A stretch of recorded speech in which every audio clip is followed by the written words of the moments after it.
Pessoal, hoje nós vamos falar do sistema cardiovascular, cardiorrespiratório também. Esse é um sistema que envolve uma bomba muscular, que propulsiona um tecido conjuntivo líquido dentro de uma rede de vasos. Esse tecido conjuntivo líquido a gente chama de sangue. Ele tem células, tem uma parte líquida, que é o plasma, ele carrega uma série de nutrientes. Então, o sangue, ele, na verdade, ele é um tecido de transporte no corpo. Então, o papel do sangue é transportar substâncias para os tecidos e do trazer dos tecidos as substâncias que foram produzidas lá. Então, o sangue é um tecido conjuntivo líquido. Nesse sistema que nós vamos estudar, o cardiovascular e respiratório, ele estuda o transporte do sangue por essas estruturas. A gente fala um pouco sobre essas estruturas, a bomba contrátil, que é o coração, a rede de vasos, que tem basicamente dois tipos de vasos, artérias e veias. Mas entre artérias e veias nós temos uma rede de capilares, que são vasos extremamente finos, são capazes de correr aí no espaço entre as células, dentro dos tecidos. E vamos falar do pulmão, onde acontece um fenômeno importante, chamado hematose. Nós também podemos chamar de troca gasosa. Então vamos lá. Eu quero que vocês entendam. Vamos partir. O coração, o nosso coração dos mamíferos, o nosso coração tem 4 câmaras, 2 átrios e 2 ventrículos.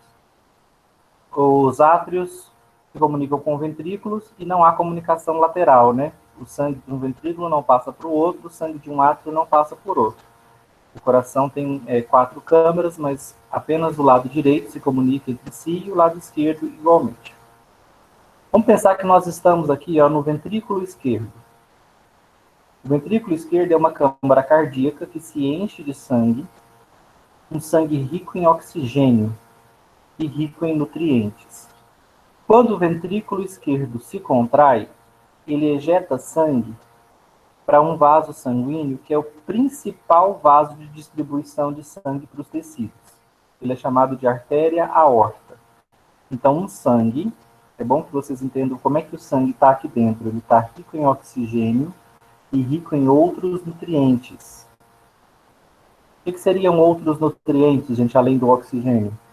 Porque tem gente que acha que o sangue circula só para levar oxigênio para os tecidos, nada mais. O que mais que as células precisam além do oxigênio? O que mais eu posso colocar aqui na categoria de nutrientes? Vamos, responde aí alguém, pelo amor de Deus, nós acabamos de estudar isso. Seriam os que nós ingerimos? Todos que são absorvidos?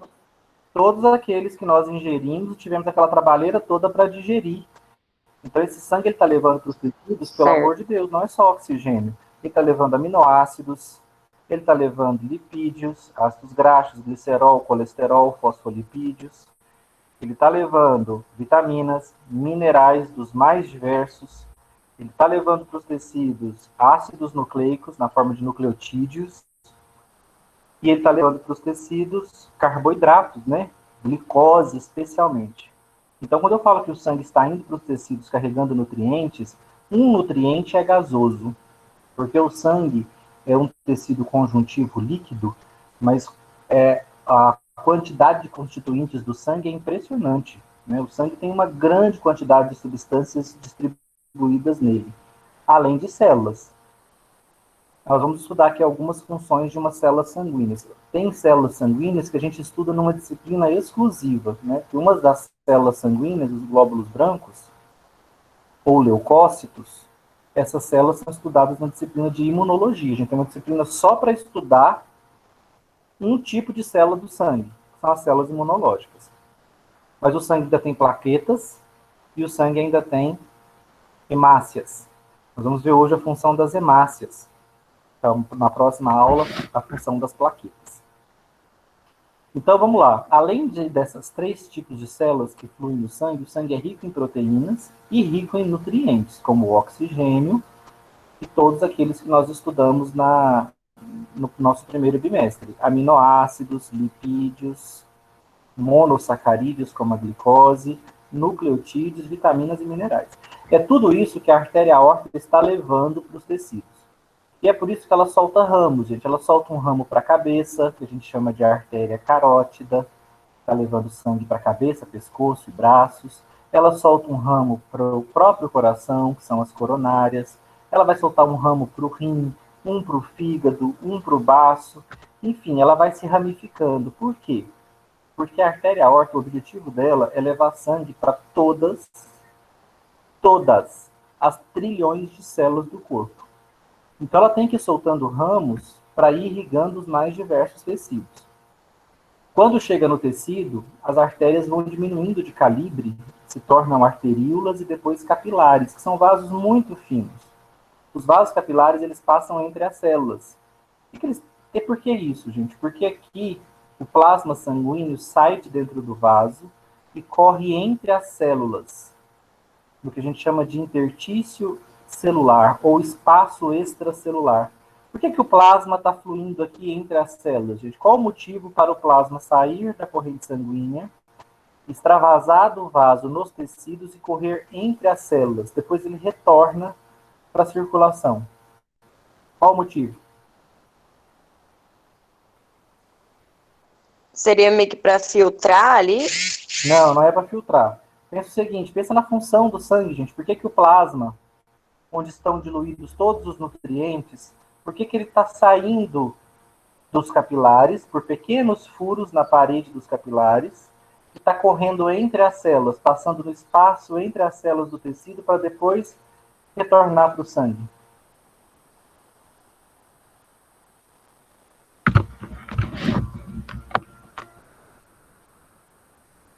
Seria uma troca ali, professor? Troca de nutrientes, proteínas? Por que ele está fluindo aqui, gente? Porque enquanto ele flui entre as células estão captando do sangue tudo que elas precisam.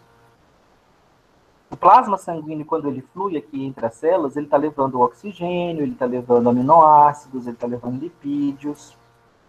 Se essa célula estiver crescendo, precisando de fosfolipídios para construir membranas, ela vai pegar fosfolipídios do plasma e vai começar a construir suas membranas. Se ela estiver sintetizando proteínas, ela precisa de aminoácidos. Então ela vai pegar os aminoácidos que vieram com o plasma, vai absorvê-los para produzir as suas proteínas.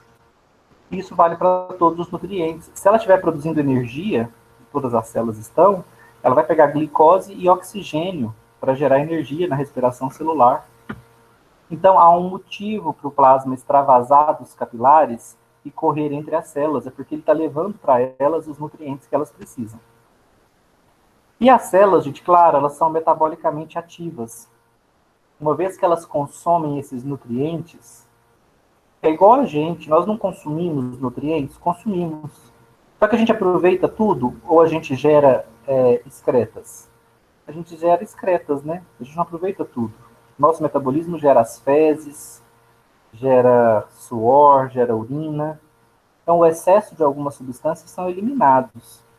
No suor, eu elimino o excesso de água, alguns poucos sais. Na urina, eu elimino boa parte das minhas excretas. Nas fezes, eu elimino o que eu não consegui digerir, e mais excretas também. Então, a célula, do mesmo jeito, à medida que ela se alimenta dos nutrientes, ela gera produtos do seu metabolismo. E entre esses produtos estão as excretas. Como é que eu vou caracterizar uma excreta, gente? Como, por exemplo, o gás carbônico. O gás carbônico é uma excreta do metabolismo celular. A célula usa oxigênio e glicose, vindos do sangue, como fontes de energia, e ela gera gás carbônico. E esse gás carbônico é devolvido para o sistema circulatório, já para a rede venosa, porque nos tecidos o sangue sempre chega por artérias e ele sempre sai por veias, porque os capilares, as artérias se ramificam formando capilares. E depois os capilares vão se reunindo em veias. Veias mais finas, que a gente chama de vênulas, depois veias mais calibrosas, que a gente chama de veias mesmo. E essas veias, gente, vão captar o sangue dos tecidos e trazer para onde, para o átrio direito do coração. Então, caracteriza para mim esse sangue aqui no átrio direito do coração. esse sangue que está chegando, vindo dos tecidos, ele está rico em oxigênio e nutrientes, ou ele está rico em gás carbônico e excretas? Gás carbônico, Rico em gás carbônico e excretas do metabolismo celular. excreta. O sangue rico em oxigênio e nutrientes é o sangue que foi para os tecidos. Está retornando ao coração é um sangue rico em gás carbônico e excretas produzidas pelo metabolismo celular. As células consumiram os nutrientes e devolveram para o coração excretas e gás carbônico. Do átrio direito, esse sangue vai passar para o coração contrai, né, o átrio contrai, e o sangue é injetado para a próxima câmara, que é o ventrículo direito. Do ventrículo direito, gente, esse sangue será enviado agora aos pulmões. Vamos ver como é que isso acontece.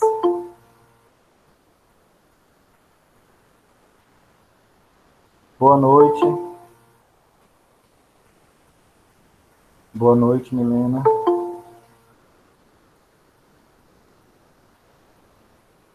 Boa noite, Amanda. Ó, do ventrículo direito agora, esse sangue que veio dos tecidos carregado de gás carbônico e excretas, ele vai ser, quando o ventrículo contrair, ele vai ser ejetado dentro de um vaso que é chamado de artéria pulmonar. Ela tem esse nome porque ela vai carregar o sangue justamente para os pulmões. Aqui nos pulmões, gente, o sangue vai se livrar de uma excreta apenas. Lembra que o metabolismo celular produz várias. O metabolismo celular produz ácido úrico, produz ureia, produz creatinina, pode produzir um excesso de água. Todas essas excretas são lançadas na corrente sanguínea, nas veias que devolvem o sangue para o coração. Na periferia do corpo, todas as veias se reúnem nessa veia principal, que é a veia cava inferior. O que é periferia? É do tórax para baixo. Todo o sangue que é drenado das minhas pernas, quadril, genitais, pelve, abdômen, é devolvido para a veia cava, e a veia cava traz para o coração. Já na parte superior do corpo, nos braços, no pescoço, na cabeça, no tórax, o sangue é todo drenado pela veia cava superior. Então, o átrio direito ele recebe duas veias cavas, uma que vem da parte de baixo do corpo e a outra que vem da parte de cima. Esse sangue, então, que está vindo dos tecidos cheio de gás carbônico e excretas, ele passa para o ventrículo direito contrai, ejeta ele na artéria pulmonar, e aqui no pulmão vai acontecer um processo chamado hematose. O que é a hematose? Hematose é sinônimo de troca gasosa, que é o que nós vamos estudar hoje. Na troca gasosa, o gás carbônico presente no sistema circulatório, no sangue que está passando pelos pulmões, o gás carbônico sai do sangue e é eliminado pelo pulmão na expiração. Ele passa para o ar inalado e é exalado na expiração. Em contrapartida, quando nós inspiramos, o ar que entra nos nossos pulmões entra rico em oxigênio, e esse oxigênio passa do ar para o nosso sangue. Por isso, o termo troca gasosa é perfeito, né? Porque o que está acontecendo no pulmão é exatamente isso, uma troca de gases. Porque o sangue é um tecido conjuntivo que carrega uma série de nutrientes, inclusive dois gases diluídos no sangue. Então, o sangue é um tecido líquido, mas com a presença de gases diluídos nele, né? Como gás carbônico e o oxigênio. O gás carbônico é uma excreta do metabolismo tecidual. Ele não tem utilidade para o nosso organismo, e se ele se acumular no nosso organismo, ele vai intoxicar nossas células. Por isso, ele tem que ser eliminado na expiração. Em troca, todas as vezes que o sangue passa pelos pulmões, o oxigênio entra na corrente sanguínea e o oxigênio, então, vai ser conduzido dos pulmões pelas veias pulmonares, que são 4, até o átrio esquerdo. Então, o sangue chega no átrio esquerdo pelas veias pulmonares. Então, esse sangue que está chegando no átrio esquerdo, ele está renovado em oxigênio. Ele está acabando de chegar do pulmão, rico em oxigênio. As demais, o que ele perdeu de excreta, então? O gás carbônico. As demais excretas ainda estão aqui. Daqui, o átrio esquerdo contrai, ele passa para o ventrículo esquerdo. O ventrículo esquerdo contrai, e o processo começa de novo, com o sangue sendo ejetado na aorta e levado aos tecidos. Agora ele está rico em oxigênio? Tá, porque ele acabou de vir dos pulmões. Esse sistema, gente, esse trânsito do sangue, do ventrículo esquerdo para os tecidos, dos tecidos para o átrio direito, do átrio direito para o ventrículo direito, do ventrículo direito para os pulmões, dos pulmões para o átrio esquerdo, do átrio esquerdo para o ventrículo esquerdo, novamente para a aorta, recomeçando o ciclo. Esse ciclo do sangue acontece dezenas de vezes por dia. Então, o sangue passa dezenas de vezes por dia pelos pulmões. Por que esse fluxo... Ô, professor, é um negócio tão rápido, né? É fascinante. Pra vocês terem uma noção, o coração é um tecido cardíaco, é um tecido muscular muito especial. Nós temos outros tipos de músculo no corpo, como os músculos lisos, que a gente viu lá na peristalse, que controlam o movimento dos intestinos, do estômago, do esôfago, que são musculatura de controle involuntário, musculatura lisa. E nós temos a musculatura esquelética, que contrai de acordo com a nossa vontade, que é um dos nossos tecidos mais volumosos do corpo, né? Então nós temos aí o nosso, por exemplo, o bíceps, que já foi para uma academia, sabe? Você pega ali um pezinho, pode ser o mais levinho da academia, e começa a fazer uma flexão no braço, assim, né? Uma rosca direta, e fica levantando aquele halterzinho ali. Pode pegar o mais levinho, de 2 quilos. Você vai fazer ali um tempo, vai chegar uma hora, para todos nós, vai chegar um momento, depois de X repetições, que você vai querer levantar o peso e seu bíceps não te acompanha. Você vai ordenar que ele contraia e a contração não acontece. Você não consegue levantar o peso mais. O que aconteceu? A musculatura fadigou.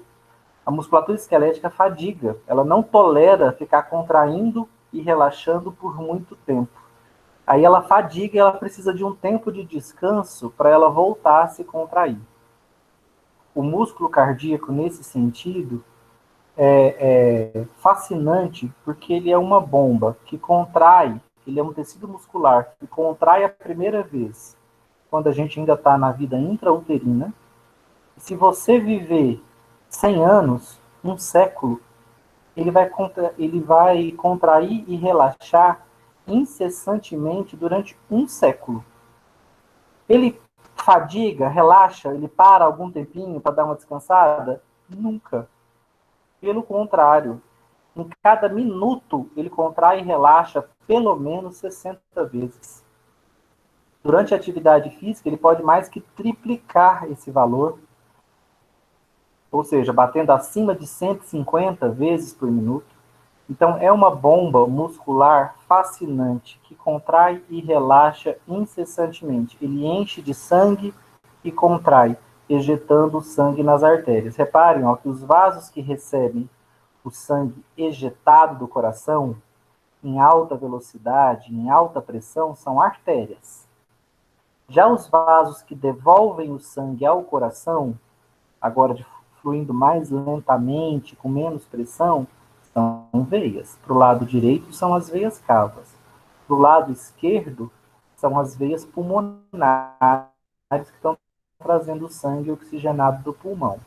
Então, aguentam o fluxo sanguíneo mais violento, né? Mais intenso, mais rápido, com mais pressão, porque ele está vindo diretamente dos ventrículos, né? Ele está sendo ejetado dos ventrículos para as artérias. O contrário, o sangue que volta ao coração, ele vem mais lento e com menos pressão, porque ele está vindo de volta dos tecidos para o coração, ou para o lado esquerdo ou para o lado direito. Distúrbios no sistema cardiovascular, gente, uma pessoa que trabalha na área da saúde tem que conhecer bem o sistema cardiovascular, porque é a principal causa de morte no mundo.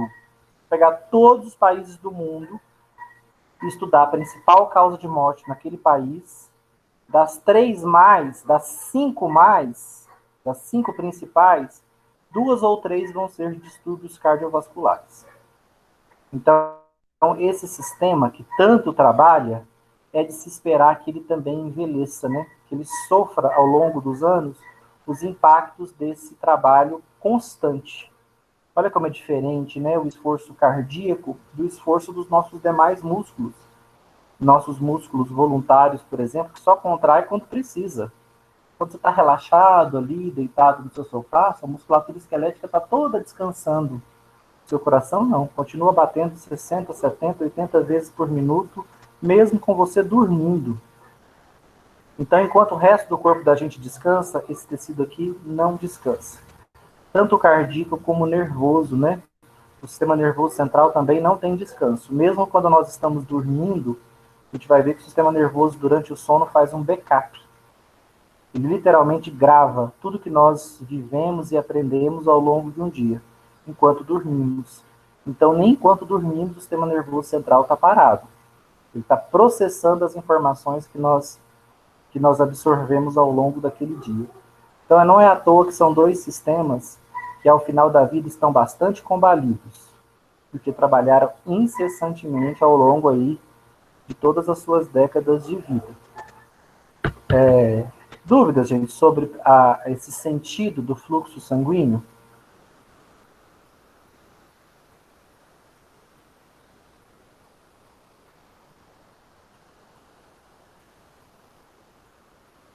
Ó, o sangue flui sob determinada pressão, né?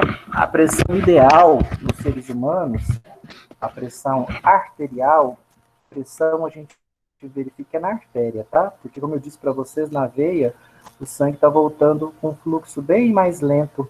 Então, na veia, eu vou dizer que a pressão está muito mais baixa. Eu verifico pressão nas artérias. A pressão arterial adequada é de 120 milímetros de mercúrio por 80 milímetros de mercúrio. Essa pressão mais alta é a sistólica, que é quando o coração está contraindo, ejetando sangue dentro das artérias. Então, é uma pressão mais alta. Os 80 milímetros de mercúrio é a pressão diastólica, que é quando o coração está enchendo de sangue novamente. Então, eu consigo ver dois momentos diferentes de pressão numa artéria. Quando ela está recebendo sangue do coração, no momento da contração cardíaca, da sístole, eu tenho uma pressão arterial maior. Logo em seguida, o coração tem que encher de sangue outra vez. Esse pequeno espaço de tempo em que ele enche de sangue outra vez, eu percebo uma queda na pressão arterial. Então, por isso que eu consigo aferir duas pressões arteriais distintas. Uma na sístole, outra na diástole. Então, a da sístole é sempre maior, que é quando o coração está ejetando o sangue nas artérias. Eu sempre verifico aí uma pressão, duas pressões, né? 120 por 80, 130 por 90, são pressões ainda consideradas normais. Acima de 140, gente, eu ultrapassei o limiar, atingi 140, já é um quadro hipertensivo, tá? Uma pressão arterial exagerada, que vai contribuir para danificar o sistema cardiovascular de forma muito mais rápida. Então, por isso que a hipertensão precisa ser tratada, porque ela sabota todas essas estruturas. Ela sabota a estrutura de artérias, de veias e do próprio coração. Então, a hipertensão, ao longo dos anos, ela vai sabotando, danificando esse sistema. Por isso que ela vai levar à morte por diferentes causas, mas todas frutos da sabotagem, né, dos danos que a hipertensão provoca no sistema cardiovascular. Nós vamos ver isso em patologia, nossa próxima disciplina.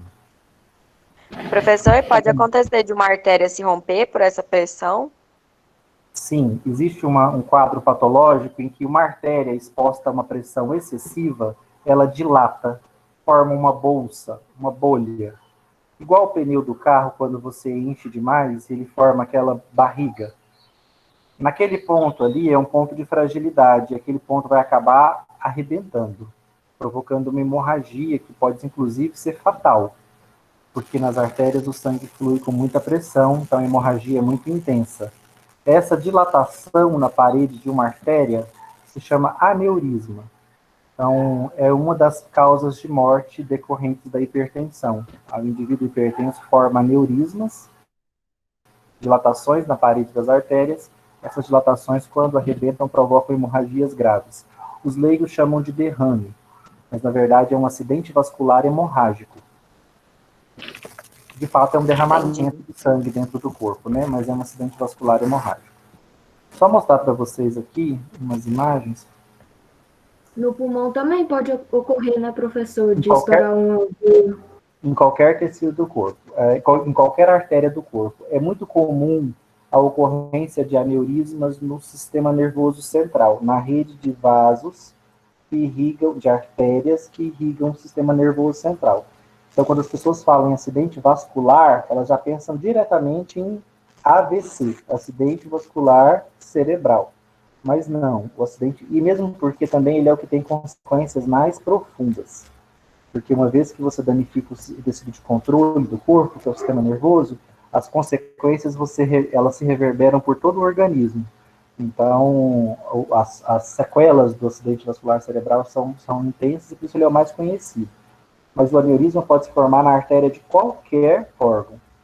Tá? Pode ser numa artéria do rim, pode ser numa artéria do hepática, pode ser inclusive na artéria aorta, que é o mais grave dos aneurismas, porque a artéria aorta, você vira aqui, ó, a aorta está recebendo sangue direto do coração. Se a dilatação é nela e o aneurisma é nela, quando ele se rompe, a hemorragia é tão intensa que dificilmente você vai conseguir recuperar esse paciente a tempo, vai conseguir levá-lo a um serviço hospitalar a tempo. Porque aqui a hemorragia é violenta, né? É um aneurisma, é um rompimento no principal vaso do corpo. Uma parente minha morreu com uma veia, estourou, se rompeu no pulmão dela. E todo mundo pensou que ela tinha sofrido alguma coisa no coração, porque ela já tinha problema cardíaco, então todo mundo pensou que tinha ocorrido um infarto ali, devido ao problema do coração dela. Quando foi ver, era uma hemorragia no pulmão. O médico falou assim pro marido dela, podia ser qualquer hospital que sua mulher teria morrido do mesmo jeito, por causa da hemorragia no pulmão. Só vai corrigindo os termos, tá? Rompimento de um vaso dificilmente vai ser de uma veia, tá? E vocês vão perceber que quando uma veia se rompe, como a pressão nas veias é baixa, o sangue apenas mina. Então, você está aí na cozinha trabalhando com uma faca e corta seu dedo, você rompe veias. E você nota que o sangue fica minando ali, bem devagarzinho. Se você cortar o seu dedo, gente, e atingisse uma artéria, você notaria que o sangue ia bater no teto da sua cozinha. Ia sujar o gesso aí da sua casa. Por quê? Porque na artéria a pressão é alta. Só que a artéria é mais profunda, é mais difícil de atingi-la. Mas quando a lesão é numa artéria, a hemorragia é intensa. Então, a sua parente aí, ela possivelmente teve um rompimento da artéria pulmonar, dentro do pulmão, de alguma ramificação da artéria pulmonar. Então, a pressão estava alta, a artéria rompeu e ela começou a ter uma hemorragia pulmonar. Possivelmente ela inundou o pulmão dela de sangue e aí a respiração fica inibida, né? Porque o pulmão fica tomado de sangue, a pessoa nem consegue respirar. Então, talvez a pessoa até venha a falecer por falta de oxigenação antes mesmo do sistema circulatório entrar em colapso. Porque, gente, o sistema circulatório só funciona com um volume adequado de sangue fluindo dentro dele. Se eu perco um volume muito grande de sangue, o sistema circulatório falha. Se o coração não se encher adequadamente de sangue, ao invés dele contrair, ele começa a tremer, a fibrilar e para. Então, o coração tem que se encher adequadamente de sangue. Por isso, quando eu perco um volume muito grande de sangue, eu tenho uma parada cardíaca. Porque o coração não se enche adequadamente e ele para de contrair. O sinal para ele contrair é ele encher de sangue.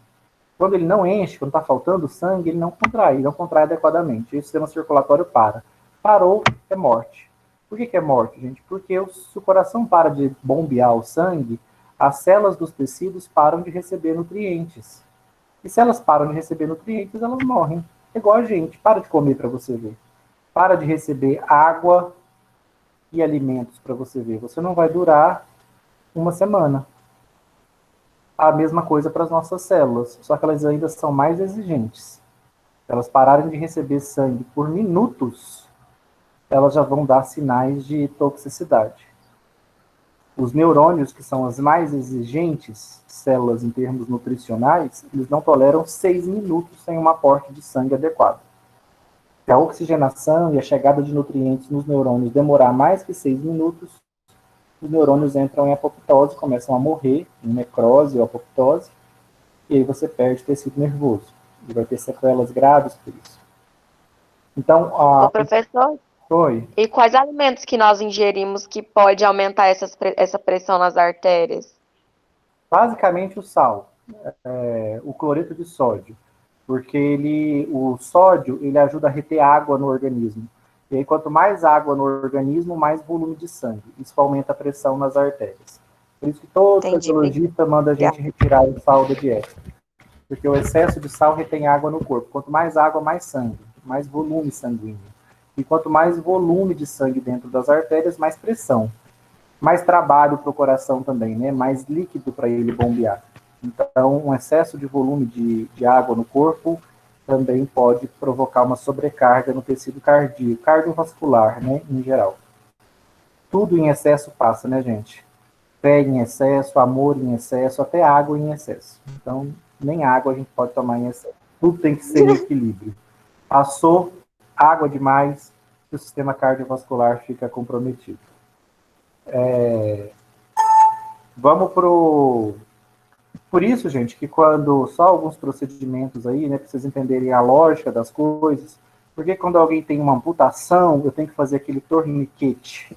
Quando alguém leva um tiro e eu vou levar para o hospital, é bacana eu colocar a mão sobre o local e dar uma pressionada. O que eu estou fazendo quando eu pressiono ali o local do tiro? Eu estou tentando espremer as artérias para diminuir o sangramento, diminuir o fluxo sanguíneo naquele local. Eu faço o torniquete para evitar uma perda massiva de sangue, porque senão antes de eu chegar no hospital, o sistema cardíaco vai colapsar. O coração para de bater, porque vai faltar sangue para ele, porque eu estou perdendo muito sangue. Então, eu faço o torniquete para evitar que esse excesso de sangue seja perdido, né? Então, faço ali, amarro o tecido que foi amputado ou que está com uma hemorragia muito intensa e vou controlando ali, né? Deixo passar um pouquinho de sangue para também não necrosar o tecido, mas vou controlando a hemorragia. E também é o motivo para a gente fazer a massagem cardíaca, né? Então, quando a pessoa tem uma parada cardíaca, você fica ali apertando o peito dela, por quê? O que você está apertando? O coração. Você está bombeando, nem que seja um pouquinho de sangue para as artérias, mecanicamente, você está ali pressionando, apertando ele que está parado, para que um pouquinho de sangue continue fluindo. Porque esse pouquinho de sangue que fluir já vai ajudar a manter suas células minimamente nutridas e dá tempo do socorro chegar. Sem contar que ao ficar pressionando esse coração mecanicamente, pode ser um estímulo para que ele volte a bater, para que ele volte a contrair. Né? Muitas vezes não vai ser suficiente, né? Vou precisar de um estímulo mais forte, um estímulo elétrico, que a gente faz isso no hospital, né? Com desfibrilador. Mas enquanto você não está no serviço médico, você fica ali, bombeando incessantemente a pessoa. Vai ficar molhado de suor, mas fica ali em cima, até chegar um serviço médico. Quanto tempo? Nossa, pode ficar 30, 40 minutos, 1 hora. Vai tentando, né? Só mesmo quando você perceber que já não tem mais esperanças para você abandonar, mas vai fazendo uma massagem cardíaca para ver se você consegue manter um mínimo de circulação naquela pessoa que está em parada. Professor, a ponte de safena ajuda a dilatar a artéria? Não, a ponte de safena é quando você obstrui uma artéria a parede da artéria se enche de gordura e aí ela não tem mais função. Aquela artéria está totalmente danificada pelo acúmulo de gordura na sua parede. Aí o que você faz? Você arranca essa artéria, pega uma artéria da perna e coloca no lugar. É literalmente um remendo. Você vai pegar uma artéria novinha da perna e coloca ela, que é a artéria safena, e coloca ela no lugar da artéria coronária, a artéria cardíaca, que está cheia de gordura. Então você arranca aquela artéria cheia de gordura e sutura no lugar dela uma artéria novinha em folha lá da perna. É uma cirurgia bastante significativa, né? Bastante profunda. Você está fazendo uma troca de artérias. Impressionante, É né? impressionante. E é também só um último recurso, né? Quando a parede da veia colapsou, da artéria carótida, colapsou completamente. Ela se encheu de gordura, tem um ateroma, e aí não tem mais o que fazer com aquela artéria. Então eu preciso retirá-la, não tem mais como recuperá-la, e no lugar dela eu substituo com uma artéria que eu retiro da perna. Inclusive prejudica a circulação na perna. Quem faz a ponte safena costuma ter a perna de onde ele retira a artéria safena, costuma ficar com a circulação prejudicada, inchada, porque o fluxo sanguíneo já não fica o mesmo, né? Lógico, você retirou uma artéria de lá. Bruce, mas essa circulação da perna depois ela volta ao normal ou não? Não, não volta. Você tem que fazer Meu pai atividade fez física. essa semana, hoje está com uma semana, ele fez 4 pontes de safena. E aí ele tá só com a perna muito inchada, né? E a gente está preocupada. Tem que manter essa perna dele para o alto, para ajudar esse sangue a fluir, né? Para retornar, fazer o retorno venoso para o coração, deixar essa perna de pé, e quando ele estiver prontamente recuperado, né, plenamente recuperado, fazer atividade física, caminhada, pelo menos uma caminhadinha todos os dias, para O ajudar médico esse já sangue. pediu para ele tá fazendo a fisioterapia. Depois que ele... na fisioterapia, certamente, e deixar essa perna para cima. A própria gravidade vai ajudar, porque o que faz o inchaço é o acúmulo de sangue no tecido. Tá? A perna para o alto vai ajudar. A própria gravidade ajuda esse sangue a retornar. Então, se ele tiver acamado, tem que botar uns travesseiros, umas cobertas e deixar a perna dele um pouquinho levantada. Nem precisa ser muito, não. É só um pouco para que ajude o sangue a voltar. Como eu acabei de dizer para vocês, artérias recebem o sangue diretamente do coração, gente. Então, as artérias, elas têm uma camada muscular mais grossa, mais forte, porque elas aguentam mais pressão. O sangue nas artérias corre com mais pressão e com mais velocidade. Aí, das artérias, partem ramos, arteríolas, vão ficando cada vez mais fininhos e passando entre os tecidos. Essa ramificação das artérias eu chamo de capilares. E esses mesmos capilares, eles vão se reunir e formar veias. Olha que interessante. Entre a rede arterial e a rede venosa estão os tecidos. E a rede de vasos, dos ramos, né, de artérias que passam entre as células dos tecidos, eu chamo de capilares. E esses capilares depois se reúnem em veias. Reparem que sempre no desenho a gente mostra o sangue chegando nos tecidos vermelho e saindo azul. Por quê, gente? Porque é da veia? Não. O azul representa a veia? Não. O azul representa a veia, mas por quê? Para a troca gasosa do oxigênio. Exato. O sangue que está chegando das artérias para o tecido está rico em oxigênio. Eu represento ele em vermelho, sangue arterial. E o sangue que está indo embora do tecido, ele deixou o oxigênio, que esses espaços em branco aqui, gente, ele não desenhou, mas é onde estão as células. Os capilares sanguíneos, eles passam entre as células dos tecidos. Então aqui, podia estar o rim, aqui podia estar o fígado, aqui podia estar o músculo da minha panturrilha. Então, por exemplo, a artéria que irriga a minha panturrilha, ela solta os ramos que formam os capilares em volta das células musculares da minha panturrilha, e depois esses capilares se reúnem numa veia que vai drenar o sangue da minha panturrilha. Então, o sangue arterial que chega na panturrilha chega cheio de oxigênio. À medida que ele passa pelas células musculares da panturrilha, ele vai deixando o oxigênio para essas células, e as células usam o oxigênio e geram gás carbônico, que elas devolvem para o sangue. Então, o sangue que sai do tecido sai rico em gás carbônico, por isso que ele sai azulado.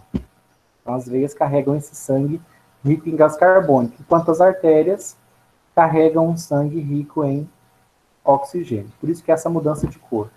E reparem que a parede da veia é bem mais fina. Olha a parede arterial, quantidade de células musculares. A artéria tem uma parede muscular grossa, porque ela aguenta muita pressão. Já a veia, onde o sangue reflui bem lentamente, ela tem uma parede fina. Esse desenho aqui é maravilhoso. Ó, ele mostra para nós uma artéria. Olha a parede muscular da artéria. Olha a espessura. Como uma artéria é forte, tem uma parede muscular forte. Por quê? Porque ela aguenta muita pressão. Ela aguenta o sangue ejetado diretamente do coração, em velocidade e em pressão altas. Olha aqui do lado, gente, a parede de uma veia. Esse interior é onde o sangue flui, né? Já a adventícia é maior, né, professor? Oi? A camada adventícia da veia vai ser maior, né, da artéria muscular. Isso, perfeito. Os vasos sanguíneos, tanto artérias como veias, eles têm 3 camadas musculares, 3 camadas de revestimento. A túnica íntima, a túnica média e a adventícia. Essas 3 túnicas, cadê elas aqui? Deixa eu mostrar para vocês. Ó, então, a túnica íntima, que é o endotélio, a túnica média, que é uma camada de músculo liso. Essa camada está muito espessa nas artérias. E, por fim, eu tenho uma túnica externa, ou adventícia, que é tecido conjuntivo. Então, qual que é a camada que está muito espessada nas artérias, que é a camada muscular? É a túnica média. Nas veias, a túnica média é fininha. Então, você repara aqui, ó, que a parede da veia é bem delgada. E não precisa ser grossa, porque a veia transporta um sangue em pressão baixa, voltando para o coração. Já a artéria não, ela tem que ter uma parede muscular densa, porque ela aguenta uma pressão alta. E artérias, gente, são mais profundas do que veias. Esses vasos que a gente enxerga na superfície do corpo são veias, bem superficiais. Muito mais profundos nos nossos tecidos correm as artérias.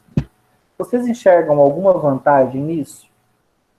Por que vocês acham que a evolução distribuiu os vasos sanguíneos dessa forma? As artérias profundas e as veias superficiais. Porque as artérias são mais irrigadas de sangue e é mais perigoso se a gente perfurar algumas delas. Aí elas precisam ficar mais profundas, às vezes ficam mais superficiais, porque se a gente perfurar algumas delas é menos perigoso, mais fácil de sobreviver. Exato, perfeito. As veias conduzem o sangue em menor pressão, então quando lesionadas, o sangue apenas mina, a hemorragia é lenta. As artérias já conduzem o sangue em pressão mais alta, então quando elas são danificadas, o sangue esguincha, então a hemorragia é intensa, violenta. Então, imagina se fosse o contrário. Quando a gente cortasse um dedo aí na cozinha, a gente estaria cortando artérias, se fosse elas, né, os vasos superficiais. A gente cortaria a artéria e se sujaria inteiro de sangue, que sairia esguinchando sangue na cozinha toda. Então, não. A evolução jogou as artérias lá para a profundidade dos nossos tecidos, justamente para preservá-las. Porque é muito comum que a gente sofra lesões. Então, quando a gente sofre lesões e rompe vasos, a gente rompe veias, na grande maioria dos casos. Quando rompe a artéria, a lesão é grave. Então, quando a gente recebe medicação, a gente recebe medicação em veia, tá? Pode perguntar. É por isso que nos filmes, muitas vezes, quando a pessoa, por exemplo, corta com a faca o pescoço da outra, o sangue voa longe, né? Porque pega logo na artéria. Depende. Se ele fizer aquele corte superficial, ele corta apenas a veia, né? Jugular. Mas como é uma veia muito calibrosa, sai bastante sangue, mas é minando, não é esguinchando. Agora, se ele cortar mais profundo o pescoço e atingir lá a artéria carótida, aí vai jorrar sangue para todo lado. E jorra mesmo. Quem já teve uma lesão, às vezes tem gente que machuca os dedos, assim, já lesionou uma artéria, sabe o que eu estou falando. O sangue esguincha, é assustador, não é minando sangue, não. Inclusive, eu posso aplicar medicações direto em artérias também, gente, mas aí o enfermeiro tem que fazer uma preparação específica, porque a aplicação é completamente diferente. Ele tem que enfiar a agulha e ele tem que ter um conhecimento bacana de anatomia, porque ele tem que acertar exatamente o local onde a artéria está passando, para ele conseguir fazer a injeção intraarterial, que é menos comum. A mais comum é a intravenosa, endovenosa, porque as veias estão bem superficiais. Elas estão tão superficiais que quando o enfermeiro, o farmacêutico vai fazer a aplicação, você nota que ele coloca a seringa quase paralela com o braço. Porque daí, para ele conseguir fazer aquela... e aí ele faz uma... Ele enfia a agulha quase paralelamente ao braço, assim, bem superficial. Por quê? Porque as veias estão bem aqui, bem na superfície. E elas são azuladas, gente, azul esverdeadas, justamente porque elas estão conduzindo um sangue rico em gás carbônico. Tá? Então o sangue adquire essa tonalidade azulada que a gente enxerga nas veias. Já as artérias carregam sangue arterial, que é vermelho intenso. O sangue venoso já é um sangue mais escuro, porque ele está rico em gás carbônico. Aqui só para mostrar para vocês, um desenho com a estrutura cardíaca. Aqui esse slide mostra o conceito de sangue. Ó. Sempre pensar em sangue como um tecido conjuntivo líquido. Ele tem células? Tem. Tem hemácias, tem glóbulos brancos ou leucócitos e tem plaquetas. Tem célula. Só que ele também tem uma parte líquida, o plasma. E nessa parte líquida tem diversas substâncias químicas, como oxigênio, nutrientes, proteínas. Tudo isso dissolvido aqui, sendo transportado pelo sangue. E ele também tem 2 gases dissolvidos no sangue, gás carbônico e oxigênio. Além do sangue também carregar metabólitos e excretas do tecido. Alguém sabe? Professor, depois, outro dia tem como você falar um pouco sobre o linfa também, sistema linfático? Vou falar dele. Na próxima aula a gente vai falar da linfa. Tá. Oi, professor. Oi. Só uma pergunta. A questão de algumas pessoas têm mais facilidade em rebentar veias na perna, vamos dizer assim. Qual a causa disso? Umas pessoas que têm possibilidade de rebentar mais, outras menos. Como funciona isso aí? Genética. A resistência das nossas estruturas do corpo, elas são muito determinadas geneticamente. Então, tem pessoas que podem estar geneticamente mais suscetíveis do que outras. E também a gente pode forçar as nossas estruturas por conta de determinados hábitos. Então, por exemplo, às vezes a mulher diz assim, mas a minha mãe não tem nenhuma varize, mas talvez a mãe dela nunca foi de usar salto e nunca ficou muito tempo em pé. Já ela, às vezes por questões de trabalho ou por gosto, usa bastante salto e fica muito tempo em pé. Nesses casos, ela força, ela pressiona o sangue nas veias da perna dela. E aí, por isso, ela acaba aumentando as chances das veias se dilatarem e perderem função. Uma varize é uma veia que dilatou e perdeu função. Vou mostrar isso aqui para vocês. Ó. O sangue, quando ele desce até o pé, ele tem que voltar pela rede venosa, pelas veias. E por isso que as veias têm essas válvulas aqui. Essas válvulas, elas fazem com que o sangue passe para a parte de cima e não volte. O que mais que ajuda esse sangue a voltar para o coração? Repare que a veia está passando pela panturrilha. Quando a panturrilha se contrai, nota aqui nesse lado, que ela contraiu. O que ela fez com a veia, gente? O que é contração? Fechou a veia. Imprensou, né? Imprensou a veia. Quando ela imprensa, quando ela espreme a veia, ela ajuda a empurrar sangue para cima. Olha aqui a setinha mostrando, ó. Então, por exemplo, o movimento, a atividade física, ele ajuda, a contração dos músculos pressiona as veias e o sangue flui para cima. Mas por que ele não volta? Porque tem a válvula. A válvula não deixa o sangue voltar. Olha aqui as válvulas venosas, ó. A artéria não tem isso aqui, ó. Isso aqui é uma válvula venosa. O sangue vem de baixo para cima. Depois que ele passa, ele não volta, porque essa válvula aqui se fecha. Então, ela abre para o sangue subir, mas não deixa ele voltar. Então, a nossa rede venosa tem válvulas. Essas válvulas, então, quando a panturrilha contrai, empurra o sangue para cima. Então, a contração dos músculos da perna ajuda o sangue a voltar do pé até o coração. É um longo caminho. Por isso que a atividade física aumenta, ó, o simples caminhar, tá vendo? Ó? Quando ele está com o pé no chão, parado, tá dilatado. Quando ele está caminhando, a panturrilha está contraindo e relaxando, contraindo e relaxando. Então, ela espreme e solta. espreme e solta a veia. Por isso ela vai funcionando como um segundo coração, né? Como um coração aqui muscular na perna. Ela está empurrando o sangue para cima, ajudando. Uma contribuição pequena, se comparada com a do coração, mas importante para empurrar o sangue para cima. O que acontece com uma mulher que usa salto, gente? O pé dela está sempre nessa posição. Olha como fica a panturrilha dela. Tonicamente contraída. O que está acontecendo com a veia dela? A panturrilha de uma mulher que usa salto, ela não está relaxando e contraindo. Ela fica tonicamente contraída. Como é que ficam as veias dela? Espremidas. O sangue sobe com mais facilidade ou ele vai ficar bloqueado, gente? Bloqueado. Bloqueado.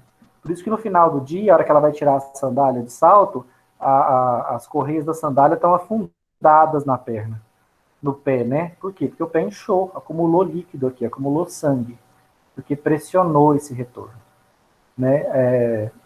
Se a pessoa fica de pé o dia todo, mas se ela não está de salto, quando ela anda, ela faz isso aqui, ó, relaxa, contrai, então ótimo. Precisa trabalhar em pé o dia todo, fique andando, né? Para fazer esse bombeamento do sangue. Agora, se ficar o dia todo de pé e ainda de salto, você faz travar a sua panturrilha e você prende o sangue na sua perna. O que pode, por exemplo, aquela mulher que a mãe não tem varizes, ela acaba desenvolvendo. Aí não é porque ela está de genética, né? Porque ela não herdou isso da mãe. É porque ela sabotou o seu sistema venoso. Ela pôs muita pressão nas suas veias. As veias não aguentaram, porque vocês viram que veia tem uma parede fininha. Ela não aguenta pressão. Nessa mulher de salto aí, a pressão nas veias dela vai ficar alta. E as veias não vão aguentar, elas vão dilatar. Quando elas dilatam, elas perdem função e formam varizes. Então, a dilatação das artérias, eu disse para vocês que se chama aneurisma, a dilatação das veias se chama varize. Tá? Então, uma veia varicose é uma veia que dilatou. Ficou com muita pressão e não aguentou. Professor? Pode ser por causas genéticas, pode ser por conta de fatores ambientais, como o uso de salto ou ficar de pé por muito tempo. Professor, mas as varizes podem aparecer mesmo, é pura genética, não é isso? Sem essa... Pura genética, simplesmente porque são veias frágeis e elas se dilatam e perdem função. E aí é uma questão puramente genética. Inclusive, pessoas jovens, às vezes, que nem estão trabalhando ainda, já estão cheios de varizes.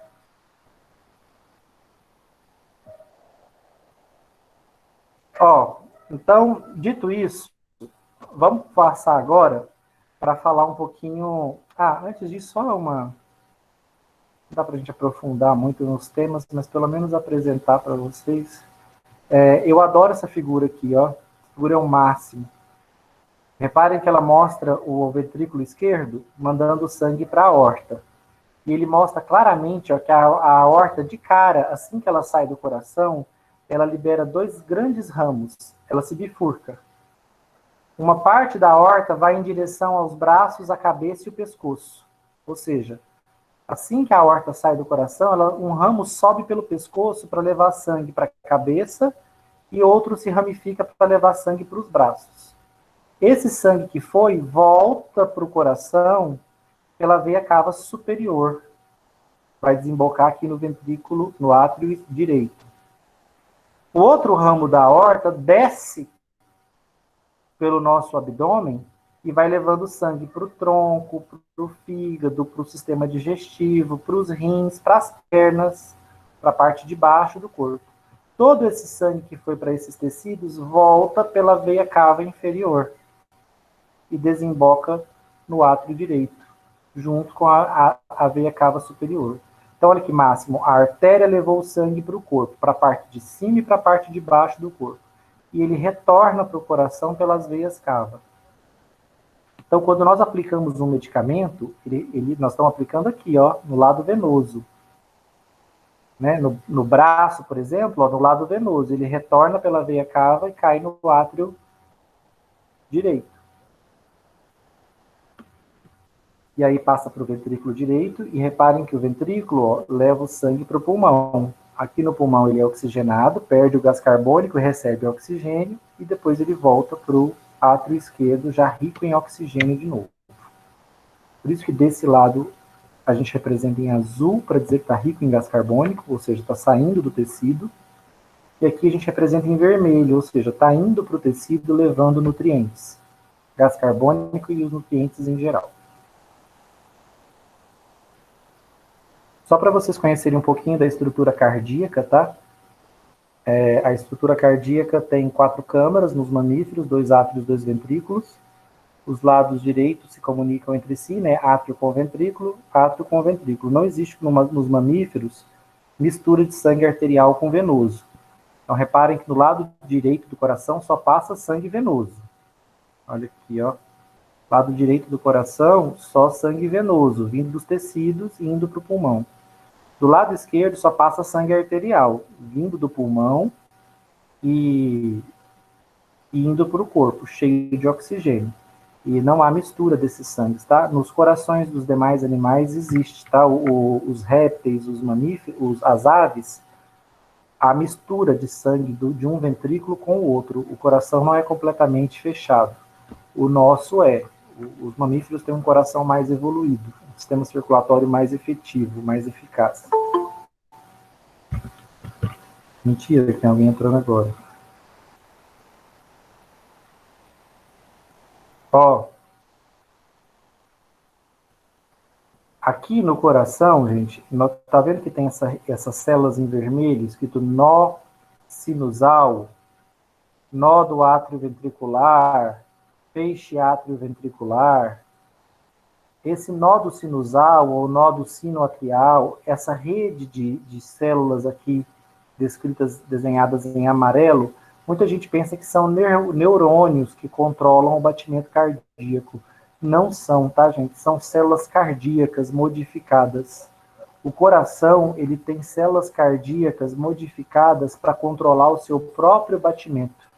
Olha que fantástico. Então, a ritmicidade do batimento cardíaco, o fato dele bater de forma rítmica, uma quantidade X de vezes por minuto, é controlada por células do próprio coração modificadas para disparar estímulos.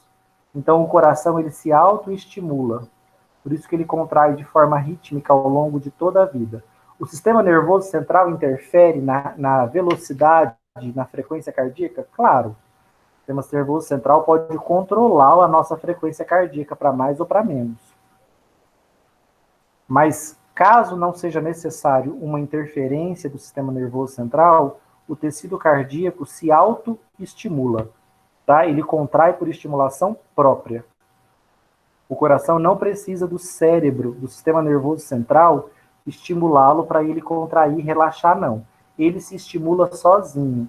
Ele tem uma rede própria de células que fazem isso. As células do nó do sino atrial e do feixe atrioventricular. Essas células se autoestimulam. Então, o que o sistema nervoso pode fazer? Ele pode acelerar ou desacelerar o coração, dependendo da necessidade. Mas o controle diário, a frequência cardíaca minuto a minuto, quem controla é o próprio tecido cardíaco, tá? Tem células modificadas para isso. Não são neurônios, são células cardíacas modificadas.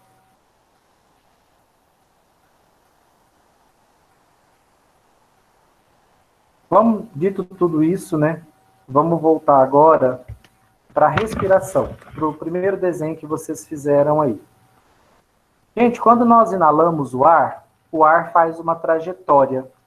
Se você inala pelo nariz, ele passa pelas suas fossas nasais, vai para a sua garganta, né, para a sua faringe, da faringe ele passa para a laringe. A laringe, gente, é a abertura do sistema respiratório inferior. Da laringe, o ar passa pela traqueia, desce pelos brônquios, os brônquios se ramificam em bronquíolos, e no final de um bronquíolo eu tenho um alvéolo. Então, os alvéolos são sacos, onde o ar se acumula no final da árvore respiratória. E reparem que os alvéolos são rodeados de vasos sanguíneos, de capilares sanguíneos. Então, o ar faz todo esse caminho. Vem pela boca ou pelo nariz, passa da faringe para a laringe, desce pela traqueia, brônquios, bronquíolos e finalmente chega ao alvéolo. Gente, por que nós estamos inalando esse ar e por que ele tem que chegar até aqui ao alvéolo? Porque quando o ar chega no alvéolo, o oxigênio que veio no ar atravessa a parede do alvéolo e entra no sistema circulatório. E vai para dentro da célula chamada hemácia, eritrócito ou glóbulo vermelho. Então, o oxigênio atravessa a parede do alvéolo e passa para o sistema circulatório. Já o gás carbônico que estava vindo dos tecidos, no sangue pulmonar, ele sai do sangue, atravessa a parede do alvéolo e vem para o interior do alvéolo. E aí ele é eliminado na expiração. Olha que interessante, o sangue que chega no pulmão chega rico em gás carbônico, porque ele vem dos tecidos. Esse gás carbônico sai do sangue, atravessa a parede do alvéolo e vai embora na expiração. Ó. Ele faz o caminho alvéolo, bronquíolo, brônquio, traqueia e sai do corpo.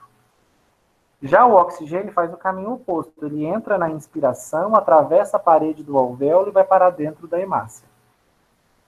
Por isso que os pulmões realizam esse fenômeno chamado hematose, que a gente chama de troca gasosa, porque é de fato uma troca de gases. O gás carbônico que veio dos tecidos é eliminado e o oxigênio entra na circulação sanguínea e do pulmão, esse sangue oxigenado vai lá para o átrio esquerdo do coração, pelas veias pulmonares. Então, deixa eu ver se eu tenho algum desenho aqui mostrando isso. Ó, o sangue sai do ventrículo esquerdo, vai pela artéria aorta até os tecidos. Ó, aqui no tecido, o oxigênio passa para as células. As células usam o oxigênio no seu metabolismo e geram gás carbônico. O gás carbônico volta pelas veias cavas para o átrio direito, passa para o ventrículo direito e vai ao pulmão. No pulmão, o que acontece? O gás carbônico que está em excesso passa para o interior do alvéolo e vai embora na expiração. E o oxigênio que estava dentro do alvéolo, que foi inalado, passa do alvéolo para o sangue. O sangue é oxigenado e volta para o átrio esquerdo, para mais uma vez passar para o ventrículo esquerdo e ser bombeado para o corpo. Então, essa troca gasosa acontece dezenas de vezes por dia. E por isso, gente, que ela é extremamente importante, porque as nossas células precisam do oxigênio para produzir energia. Tanto que se a gente para de respirar aí, a gente não aguenta muito tempo. Você bloqueia a sua respiração e logo vai te dando um desespero e você tem que respirar de novo. Por quê? Porque se esse processo não acontecer ininterruptamente, vai faltar oxigênio para os tecidos. Então, a troca gasosa, o sangue está fluindo pelos nossos pulmões o tempo todo e a troca gasosa está acontecendo. As pessoas que acabam falecendo, né, por conta do coronavírus, é porque ele é uma infecção pulmonar, ele é uma pneumonia. Então, ele, com o tempo, ele vai destruindo o tecido pulmonar. A gente vai perdendo a capacidade de fazer essa troca aqui, ó. A gente vai perdendo a capacidade de eliminar gás carbônico e de reoxigenar o nosso sangue. Se essa perda for muito significativa, a gente entra em falência respiratória e acaba falecendo. É o motivo aí, né? E afogado também, né, professor? Que entra água. Isso, afogado é porque eu encho o meu alvéolo de água, então o ar não chega mais, né? O alvéolo está cheio d'água, o ar não chega. Então, o que eu preciso fazer? Eu preciso fazer essa... Eu não consigo fazer mais essa troca, porque o ar não chega, então não chega oxigênio para entrar no sangue. E também não chega, o gás carbônico não consegue sair, porque o alvéolo está cheio d'água.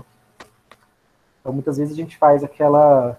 Ele tem uma parada cardíaca, né? Logo depois, porque para a respiração, logo em seguida para o coração.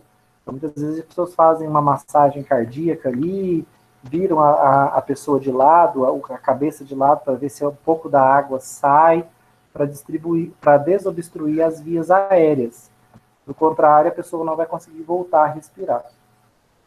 Mas eu queria perguntar para você... E quem pratica respiração pelo diafragma? Respiração pelo diafragma? O diafragma é um músculo que separa o nosso abdômen do nosso tórax. Essa respiração pelo diafragma, você está falando assim, um controle do processo respiratório? Isso, professor. Que tem gente, você tem até umas técnicas agora para você controlar, aprender, né, a controlar essa musculatura e promover uma respiração mais adequada, porque a respiração, a oxigenação do nosso sangue interfere até no nosso equilíbrio emocional, gente. Então, muitas vezes, ao controlar a respiração, o equilíbrio da sua respiração, você mantém uma taxa adequada de oxigenação do sangue, você consegue até se acalmar. Então, tem muitas técnicas que trabalham justamente a respiração. A yoga faz isso, tem uma técnica aí nova que faz isso, e você vai trabalhar nessas técnicas as musculaturas envolvidas com a expansão do tórax. Entre elas estão os músculos intercostais, o próprio diafragma, músculos peitorais, que estão envolvidos nessa expansão da caixa torácica, que é importante para uma respiração adequada, né? Eu estava perguntando para vocês, esse ar que a gente respira, gente, ele é puro? É oxigênio puro? Ou ele pode estar cheio de partículas? Creio que não é puro, porque é do ambiente, assim, né, que nós respiramos, então pode ter partículas. Tem todo tipo de partícula, gente. No ar que nós inalamos tem esporo de fungo, tem ácaro, ácaro vivo, pedaço de ácaro, tem vírus, SARS-CoV-2. De cigarro. Tem partículas de carvão. Pode ser do cigarro, que alguém está fumando perto de mim? Pode. Pode ser do lixo que o meu vizinho está queimando num terreno baldio ao lado? Pode. Então, é um ar cheio de carvão. Se eu pratico esportes na areia, esse ar pode estar cheio de areia, de grãos de areia, que eu vou inalando. Se eu moro perto, ou está na primavera, ou se a minha casa tem plantas floridas, o ar está cheio de grãos de pólen. Então, gente, o nosso ar está muito longe de ser livre de partículas, ele é carregado de partículas. Claro, um atleta de vôlei de areia, a principal partícula que ele inala é areia. Uma pessoa que mora no Rio de Janeiro, que vai à praia frequentemente, ele inala muito areia. O cara que trabalha numa carvoeira, ou que trabalha numa churrascaria, que ele é o churrasqueiro, ele inala muita partícula de carvão.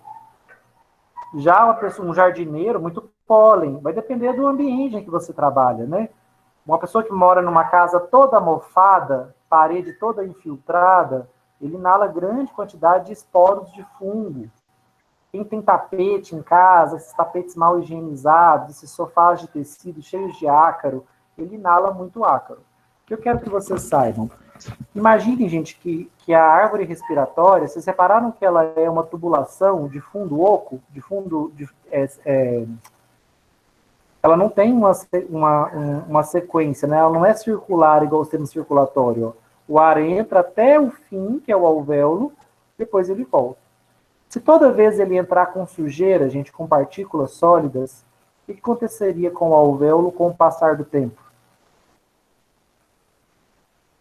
Cada respirada você está inalando milhões de esporos, de grão de areia. Se entupiria?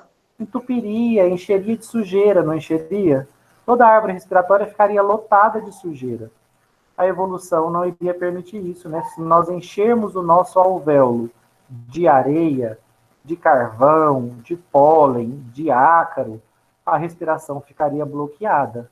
Por isso, gente, tem um faxineiro no alvéolo. Olha aqui ele, ó. Macrófago alveolar. Lembra do macrófago do fígado, a célula de Kupfer? O que é a célula de Kupfer? Bichinho tá em todo lugar. Ficam em todos os tecidos. Eles são células sentinelas dos tecidos. E alguns tecidos, eles ganham nomes diferentes. Lá no fígado, a gente chamava ele de célula de Kupfer. O que ele estava fazendo no fígado? Fagocitando hemácia velha e fagocitando bactéria e fungo que saía da microbiota e conseguia atravessar a parede do intestino e ganhar circulação. Na hora que eles passam pelo fígado, o macrófago engole eles, fagocita eles e digere, para eles não ganharem a circulação sistêmica. Aqui no alvéolo, gente, o macrófago alveolar está aqui fagocitando essas partículas sólidas. Ácaros, pedaços de ácaro, esporo de fungo, pólen, carvão, tudo isso o macrófago fagocita. Com qual objetivo? Manter o alvéolo limpo. Por isso que a gente chama ele de célula de pó ou célula de poeira, mas nada mais é que um macrófago, o macrófago dos alvéolos. Os alvéolos ainda são formados por outros dois tipos de célula, o pneumócito 1 e o pneumócito 2, que nós vamos ver na próxima aula.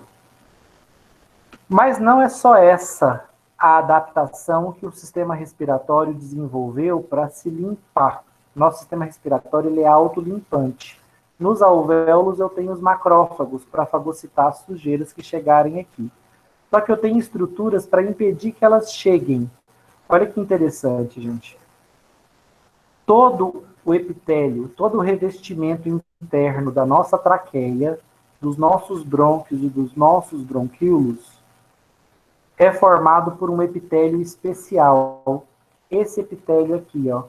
A parede da nossa traqueia, dos nossos brônquios, dos nossos bronquíolos, tem como células de revestimento esse epitélio mucosecretor e ciliado. O que significa? Que esse epitélio, o revestimento da traqueia, ele libera muco e ele tem cílios. Cílios semelhantes aos que a gente tem nos olhos, só que a estrutura é completamente diferente. Aqui são estruturas de microtúbulos, da membrana celular. E esses cílios se movimentam, eles batem. Sempre num sentido, gente. Os cílios sempre batem no sentido do bronquíolo para o brônquio e do brônquio para a traqueia, da traqueia para a laringe, da laringe para a faringe. A faringe é o fundo da nossa garganta, né? Dela, ela está conectada diretamente no esôfago. O esôfago está passando atrás da traqueia, exatamente atrás da traqueia. Então, olha que interessante, gente. Por que vocês acham que a parede da nossa traqueia, brônquio e bronquíolo, é revestida de uma secreção mucosa e tem cílios que batem, empurrando esse muco de volta para a garganta? Qual vocês acham que é a ideia da evolução? Para que essas partículas elas sejam levadas para o nosso sistema digestório para ser eliminadas, não?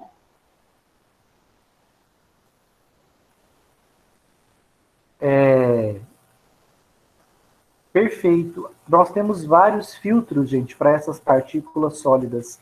Os pelos dentro do nosso nariz são o primeiro filtro, para evitar que partículas sólidas muito grandes passem pelas narinas e vão para o sistema respiratório. Depois, toda a traqueia, brônquio e bronquíolo é cheia de muco, porque essas partículas sólidas vão grudando no muco. Só que não poderia acontecer disso ficar sendo acumulado dentro dos pulmões, porque senão logo a traqueia, os brônquios e os bronquíolos ficariam cheios de sujeira grudada no muco. Quem retira esse muco cheio de sujeira? Os cílios. É por isso que esse epitélio é ciliado, porque os cílios começam a bater constantemente e empurrar esse muco cheio de sujeira de volta.